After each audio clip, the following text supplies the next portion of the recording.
What's up? What's up? It's your boy JC, and this is JC Plays. In this time lapse and in this series, we're going to time lapse my first 100 plus hours of Factorio. This is my first playthrough. I'm brand new to Factorio after playing vanilla and modded Minecraft for over 6 years on both console and PC. So in these time lapses, I'm gonna just try to walk you through some of the, high level, from a high zoomed out point of view, what I'm trying to accomplish. So let's get with it.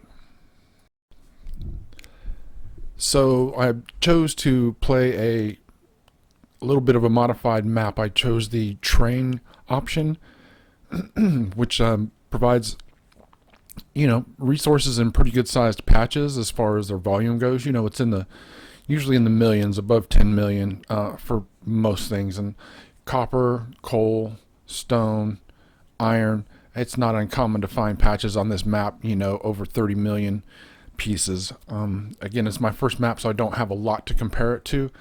Other than in the little preview, the patches here seemed larger. And in the description, I believe it said that the material density was higher on the train map. I'm playing with biters on. I did opt to have them like 50% further away from my home base than normal when starting, but other than that, I left it normal. I believe on this particular setting, choosing the train option, I think I saw a message saying that it disabled one of the activities of the biters, something about being able to, move around and start new nests and things like that. So I think once I take a nest out, that it's done, and it can't come back. And I also chose the trains because, well, I like trains. And I have not played a game that has had trains in it in a very, very long time. And in watching Catherine of Sky, it looked like it was, pretty interesting. So that's why I made some of the choices concerning my map. As far as what I'm doing on screen right now, I just am doing the ultra basics. I went around and gathered up some stone. I made some stone furnaces, and I was fortunate to spawn in right here near, a patch of iron, patch of coal, patch of copper, and there's plenty of stone around, and I believe there's a stone patch not too far away that I will get to here soon. I'm not there yet, obviously, because I'm still hacking away at rocks manually. So I'm going to continue to do exactly what you see now, running around the area, near where I spawned and where I, have my patches that I've decided to work on. Because there were biters, I opted not to roam around the map first coming in. I will tell you, I played a little the demo before I bought this thing. So I did, I did have just a little bit of hands-on, and I spent just a little bit of time in sandbox mode just to get, familiar with the basic controls, not even all the keyboard shortcuts, just the basic controls, which fortunately for me, moving around and pulling up the menu, very much like, modded Minecraft, Sky Factory in particular, and Skyblock, it's pretty standard. So yeah, I hardly spent any time in there. I didn't want to, after watching some of, Catherine of Sky and a couple other videos, I didn't want to spawn into a brand new map and, be forced to figure out how to defend myself on the fly. And I didn't, work on any of those things in the sandbox mode or whatever. I think I had a little bit of experience, and no, there were no biters on the demo, I don't think. Anyway. So yeah, what you see is me learning how to play the game. And yeah, in the sandbox mode and whatever, I wasn't trying to learn how to play the game. I just needed to be able to move around, and have some basic understanding of the menus and things, and that was it. So if I knew how to pull up the menus, if I understood the progression tree, just how to get to it, and how to what it looks like, and so on and so forth. Just how to. I didn't want to spend as much time trying to learn the very basics of moving and the very basics of the menus, when I needed to really be focused on doing what you see me doing on screen, because the biters will come. They will come, uh,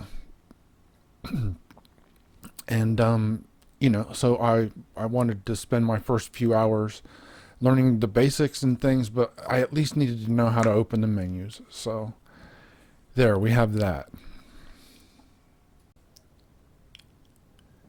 So with all that said, you can see that I time lapsed it at 4 times the normal speed of play. So for every second that goes by, there's 4 seconds. For every minute, you're actually seeing 4 minutes of video. Um, I had turned it up to 10 to make everything shorter, but things went by so quickly you couldn't see anything. And so that's the deal. And I like to keep it real, so I didn't quite have Streamlabs set up optimally for recording. So these first couple run videos are not of the highest quality. They're pretty good, but the quality gets better after the second video. It gets a lot better. Uh, I misunderstood some of the settings in the output in Streamlabs. The bass versus your output. I think it's called palette or whatever. I can't look it up right now. Anyways, you can see I'm still using these stone furnaces. I'm still feeding them coal manually. I have built a couple of coal-powered miners, and that was an achievement, I believe. Um, and so that helps. That means I can, it's gathering resources for me as I am, someplace else. And let's see. Oh, I missed it already, but I must have gone out and set up a steam generator over at that lake north of my current position, and because I'm doing this voiceover, at a point where I'm 200 hours in, um, I'm still using that same uh, water source for my steam generators. I have a, a decent, I don't have that many, maybe, I don't know, a dozen, 15, 16. It's got to be an even number, 16 or something.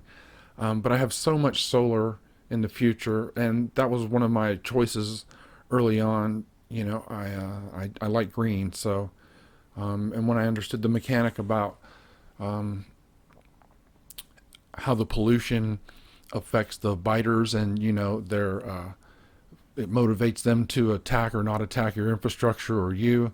It's mainly your infrastructure. If you show up, they're going to come for you. But and I didn't know any of this in the beginning, so that's a good thing to know.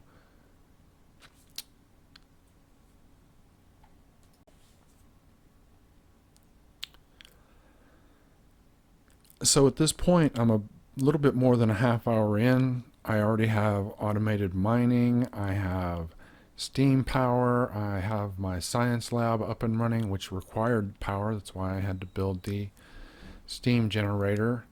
I have to keep it fed with coal. I do not have inserters yet, so that will take a little bit longer to get to. I believe I have to unlock that through science.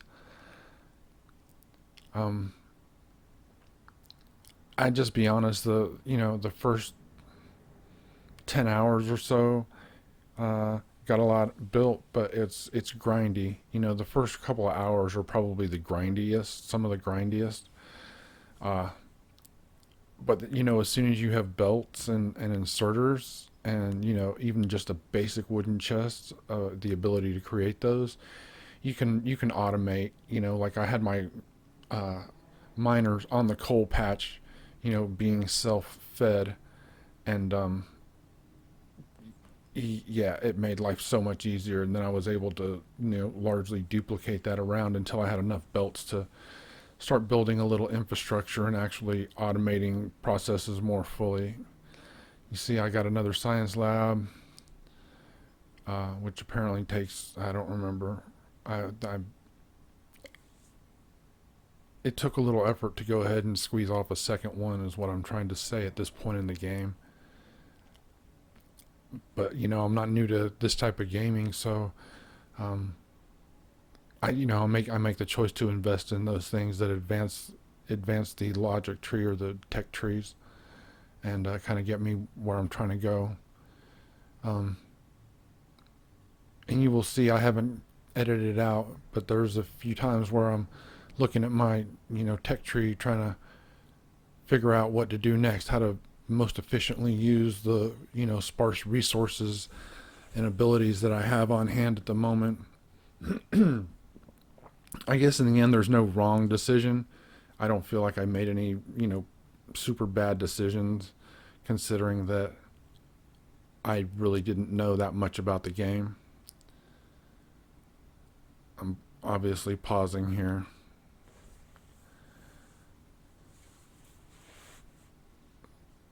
So yeah, you see I've got the miners feeding the furnaces directly. uh, I realized that again, I've never played this game. I didn't do any of these things in preparation. I just again, familiarize myself with the basic movement and menu, and so yeah, so I was carrying the resources over to a furnace, but then I had enough. I was like, wow, why am I doing that?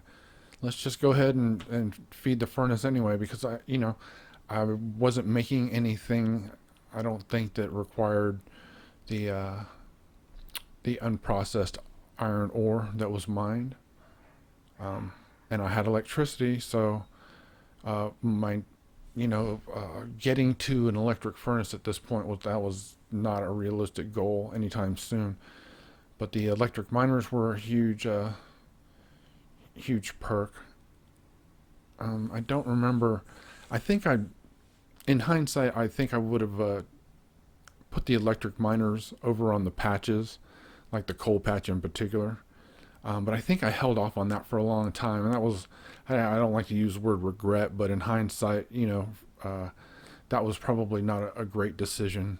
So I would say go ahead and get your electric miners over to your patches, all of them, no matter what you have to do. I think I was holding off because something to do with running power, or I didn't want to have to venture out. There weren't very many trees and wood in the immediate vicinity, and I was trying not to roam too far in the beginning.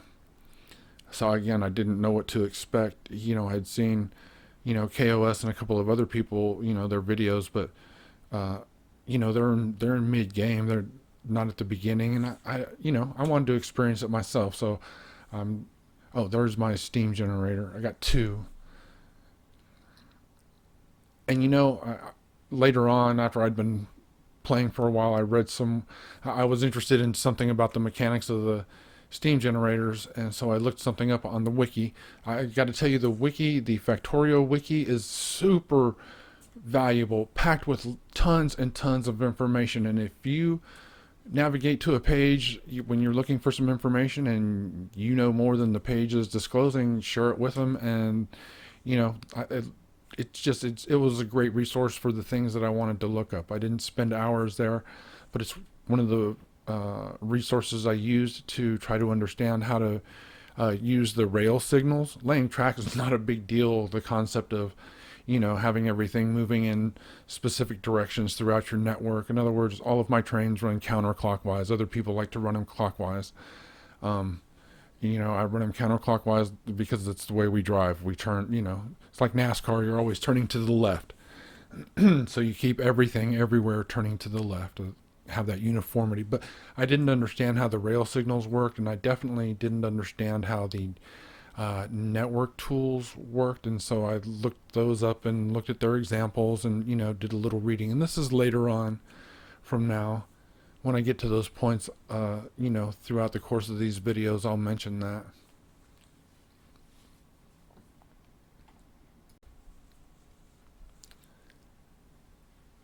So it looks like I'm finally upgrading the coal patch with the electric miners.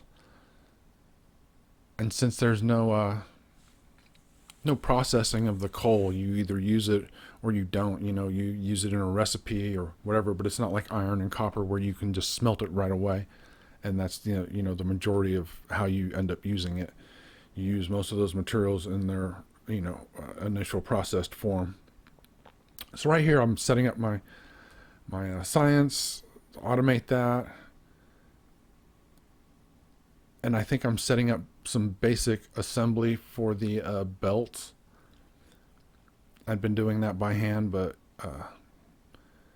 I'm keeping everything clustered at this point. I know that I'm going to expand later.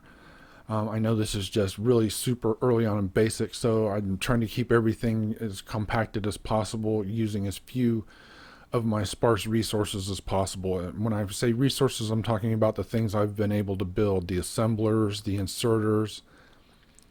So that's my thinking at this point, is massive conservation of my resources, getting maximum bang for what I'm doing.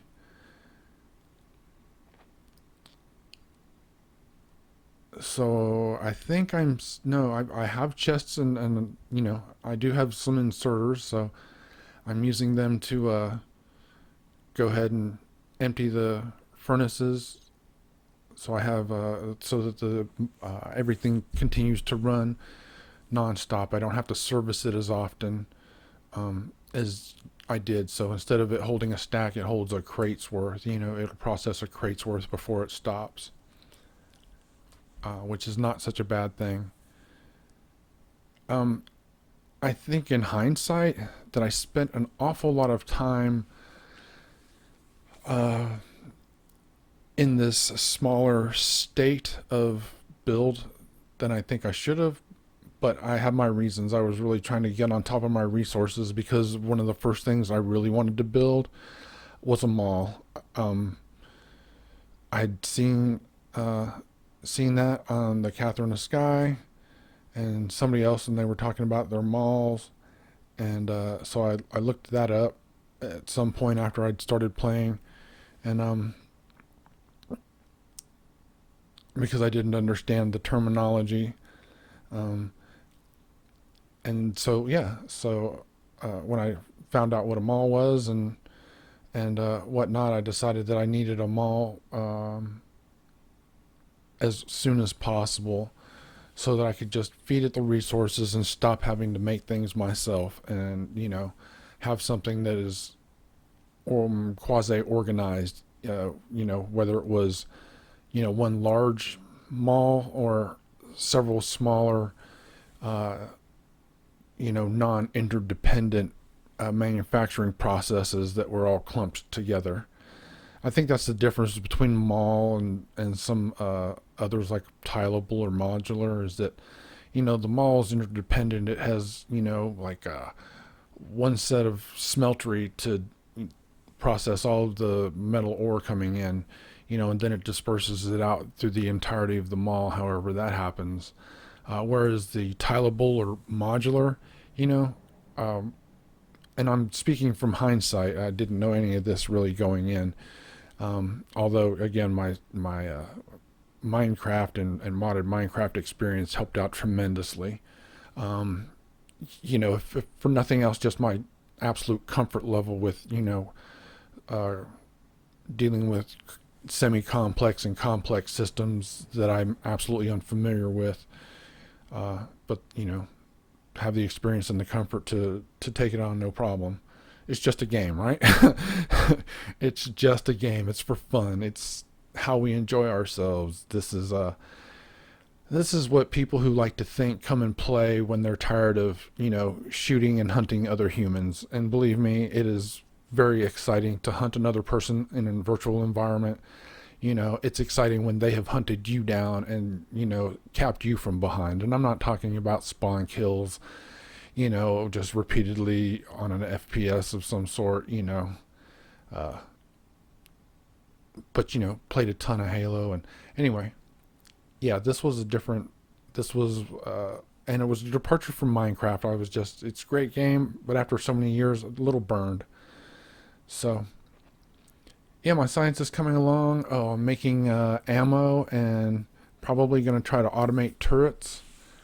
So I think it's an accomplishment.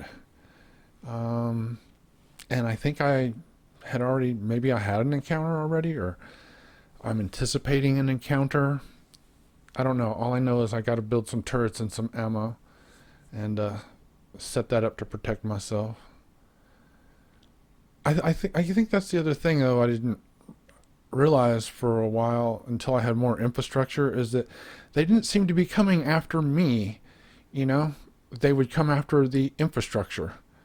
That's what they were doing. Um, they weren't coming after me per se.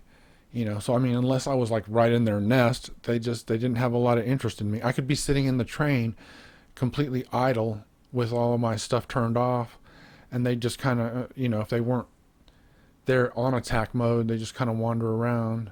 But this is later. I didn't know any of this stuff now. Um, so if you're an experienced Factorio player, you're gonna find this boring. Um, oh, I can swear because this is my 18 and up channel. Yeah, you're gonna find this boring as fuck. But if you're new to Factorio, I hope you find this helpful. I hope you uh, you know get some tips that encourage you to take this game up and enjoy it. I'm going to talk about the graphics and things in the next time lapse. So thanks for listening. Thanks for watching. Like, subscribe, comment. Please comment. That is something that I like. So trying to build the channel. People in real life have encouraged me to do this. So I'm taking my shot at it. And I need your feedback if I'm going to, improve. Thanks. This is JC. JC Plays Casual Adult Gaming. Peace out.